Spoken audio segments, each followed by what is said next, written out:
Like, I get it. I think. Justin Jefferson got, and I know everybody's cap situation is different. He got his chicken. Ross St. Brown got his chicken. Yeah. Tyreek Hill, Jalen Waddle, Devontae Adams, CeeDee Lamb here in the next couple of days, you would think. So what's that telling you? Like, this is where I'm a believer in. Their teams believe the asking price, and that's the one thing we don't have about this puzzle. Those guys are worth that asking price. Exactly. I mean, all that tells me is that the Niners don't think of Aiyuk like Aiyuk as thinks of Aiyuk. important to them as those players are to their team. Now, what are the ramifications? Now, that's mindset. And that's how they feel. But when you get on the field, what is Brock Purdy going to look like and do or become or not become, Steiny, because he doesn't have number 11 out there? That's my biggest concern. Are we so sure Brock Purdy is okay with this? Well, I mean, and again, I know he's not running it, but come on, man. There's levels to this. Let's put it this way. Let's say the 49ers, instead of, well, no, let's not go down that road. Evan came in here, producer Evan, and said, what about Purdy? Okay, Purdy's got to be paid. And he was thinking, well, do you really want to take that weapon away from Brock Purdy when you could have Purdy and Aiyuk forming a relationship for the next 3 to 5 years? Right. Well, maybe the 49ers are thinking the relationship Purdy's going to form is with Ricky Pearsall, our young receiver. Maybe all because of money. It's not, because they're in a situation where I'd say good luck with that, Steiny. I'll tell you right now, if I'm the Niners and I could get Amari Cooper in here, well, let me put it this way. Only the Niners know how confident they are that Aiyuk is going to be on the field for them in some capacity, whether it's under his old contract or new contract. If the 49ers believe in their heart of hearts that he will come in at 14, come hell or high water, he will come in, well, then they're not going to do anything. I don't know why at this juncture they would believe that now, that he's gotten to this point. All this and basically no practice for nothing to give in. And Steiny, it could happen. But good Lord, I just can't believe in a year where you're about to decide how much, or if you're comfortable giving your quarterback 60 to 65 million, you would be willing to risk or mess around and take away one of his best weapons. Like what? Now we're hearing interception gate in practice and there's no Trent Williams, no Aiyuk. I'm not trying to make a correlation, but what if somehow he regresses because there's no Aiyuk? Oh, my God, well, Lynch and Shanahan would be questioned. Well, now, then maybe you're they're proving he's not a $50 million quarterback. But we'll give you 40. But when in totality, what did it really cost us? A chance to get back to the Super Bowl, a division crown? Those are like bad answers. You know what I mean? You would get to the bottom of some things, but, okay, we got to pay our quarterback less. But was it really worth it because we didn't value Brandon Aiyuk? 408 from the Xfinity Mobile text line. The NFL is a cap league. If you want to sign Aiyuk for what he wants, you're going to have to lose 2 or 3 other guys. And that's the one thing. I remember the sound that we played of Kyle Shanahan on Tim Kawakami's podcast talking about the old DeForest Buckner and why he left. And sometimes there aren't 2 great choices. And I could totally see a scenario in which the 49ers think, you know what, Brandon Aiyuk's a hell of a receiver. But if we got Amari Cooper in here, he's almost as good of a receiver, even though he doesn't have, even though he's been in the league longer. Yeah. But it's not really a downgrade. And so that's the path we're going down. I would take Amari Cooper on this team in a heart. I'm right behind you. Again, I'm not saying 49ers should do it. I'm saying what I think we need to know is how the 49ers feel about whether or not Aiyuk is going to be on the field at some point if they play hardball with him. I think they're playing hardball now. Right. But I get what you're saying. So what do you saying. think they think? You think? Do you I think? don't believe Amari Cooper is gettable. Like I know that's reported. That's fair. But I gotta believe if that was actual fact, Steiny, something would come down in a Texas second. Like the Niners would do that and be happy about it. But I'm looking at Brock Purdy, 31 touchdowns to 11 picks, 4,200 yards in the air.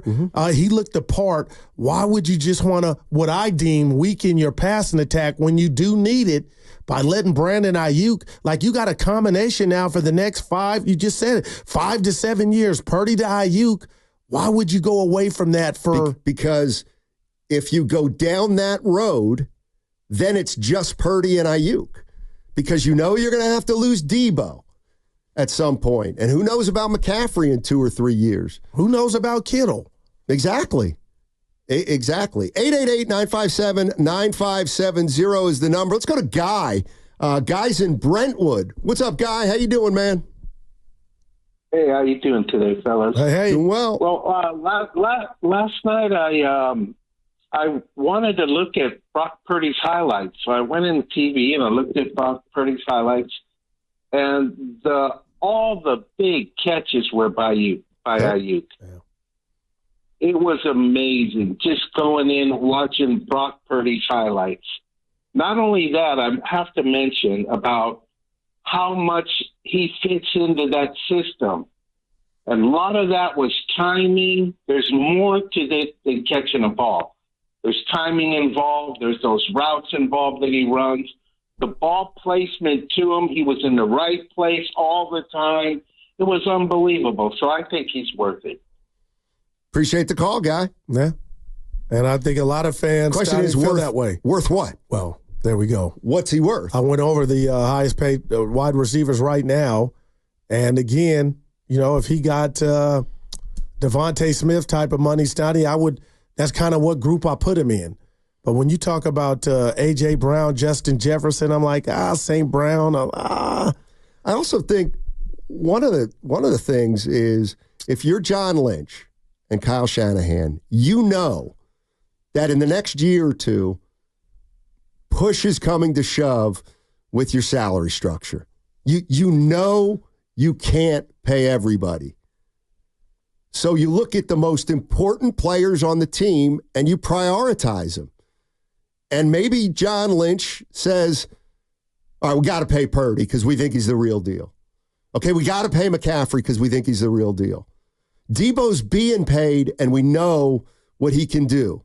Kittle's been, maybe it's just a matter of they can't prioritize Aiyuk to the extent that the other guys are prioritized. Maybe the 49ers think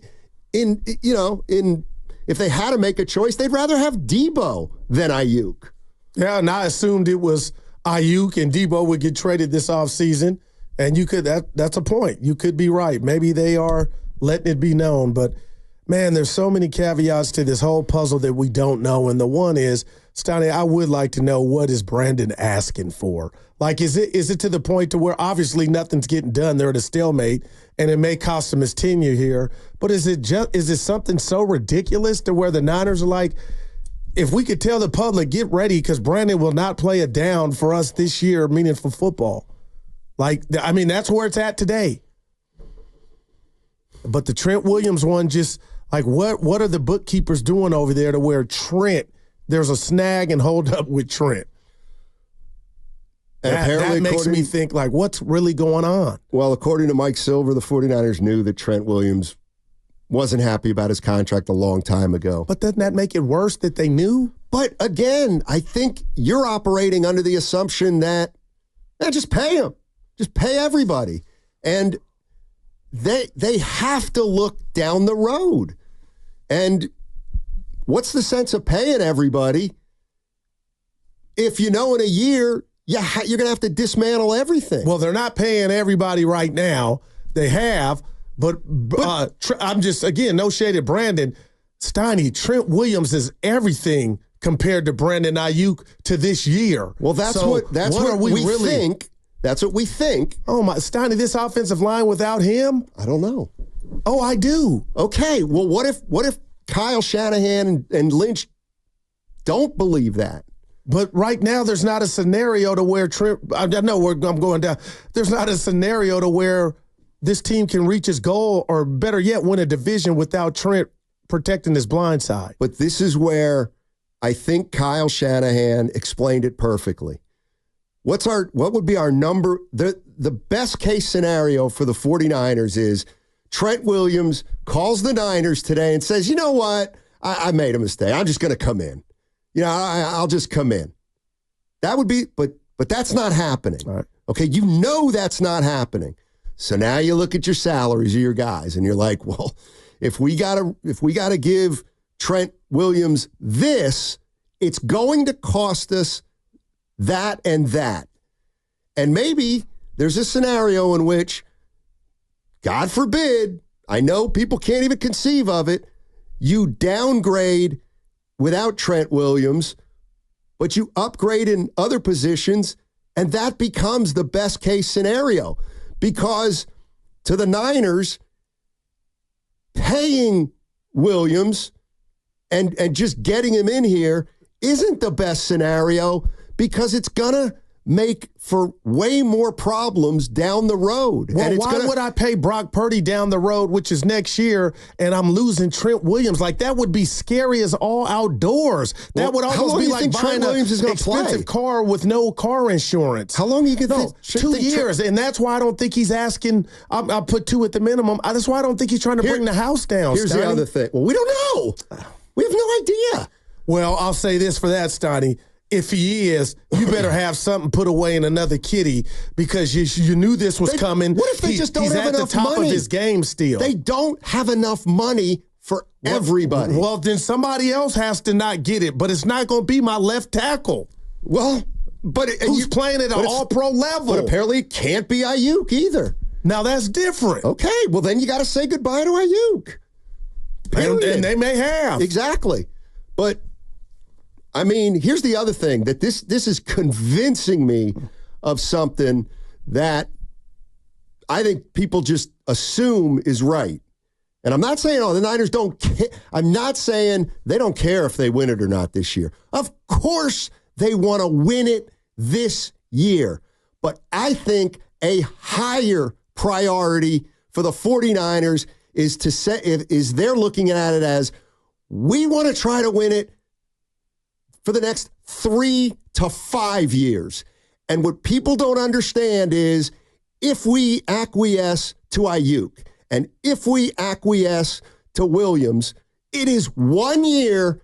We're putting all the chips in the middle. And if we don't win it this year, this team's broken up. And I think they might be thinking, we've got to look 2 or 3 years down the line. It's not, okay, you can say Super Bowl or bust all you want. I was just about to say it. But guess what? It's just like the Warriors. We have a responsibility to think about this team in 2 years, and there's nothing feasible here. We can't pay Trent. We can't pay Aiyuk. We can't pay Purdy at the end of this year. Because if we do all those 3 things, our defense is going to get worse. And that may have already happened, with no Greenlaw to start the season. Nick Sorensen, his first crack at it as defensive coordinator. But I get the Brandon Aiyuk sentiment, Steiny. I really do. But if this team, who is trying to get right back to the Super Bowl, is messing around with their left tackle, who's at an all-pro level, they are tripping big. Okay. Like, that can change your whole course of the year. That's how important he is, Donnie. For your running back, your Ferrari. Year, you're talking about 1 year. No, but he's not done in 1 year. You would wrap Trip up for 2 or 3. But he's 37. Okay, well, it's 36. But all right, 36. And you know what? Here's the other thing about Trent Williams. He's the same guy who said he was retiring 2 or 3 years ago. I got it. What's your plan B there? He's the same guy who, if the 49ers do win it, he's probably retiring. The premise is, I'm not letting Trent Williams, or I'm messing around with something that I know is at a high level when I'm about to give the quarterback $60 million. That would be idiotic to let Trent Williams go and give Brock Purdy $60 million. And then you paid McCaffrey to even expect him to duplicate years past without Trent making those holes. They can't pay Purdy 60, Trent Williams 30, McCaffrey 18, Debo 24, Aiyuk 27. Partner. Okay. So it's about priorities at that point. I'll bet you this. So if we talk to John Lynch would say, I know we haven't won a Super Bowl, but we have been knocking on the door for the last 5 years. For the last 5 years, we have been atop the NFC, one of the best teams. Okay. We believe we have a recipe to do that for the next 4 or 5 years.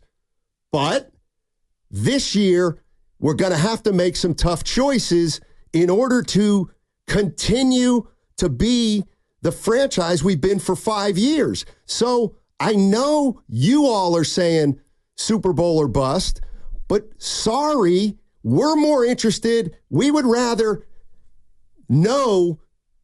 tighten the belt now because we believe that is the best possible way to be good for the next 3 to 5 years, as opposed to giving in to all these crazy numbers for one more crack at it. I don't believe. If the 49ers believe that Brock Purdy's the real deal, then I truly wouldn't say this year we have to do it by paying everybody because we're putting all our eggs into 1 year. I think they want to go down an avenue where they believe they create a structure to allow them to compete every year. Right, but that goes out the window if you're telling me there's no Trent Williams. Well, to you, No, to you. Yeah, but to anybody that knows the game, Steiny, if Trent Williams is not a Niner, they're not a championship team. And I tell John, put the Henny down, because why are you talking about 3 to 5 years when you punted on this to me, the whole time, everything that you've built goes out the window if you're saying money has cost you your left tackle after you just in the middle of the night paid the stud running back, but the real running back is Trent Williams, the passing game and the running game. Like, there is no winning big time or continuing anything if you allow this crunch for him to be the sacrificial lamb, which, Steiny, it's just days. Trent's getting Aiyuk, I get. Trent is getting his bag.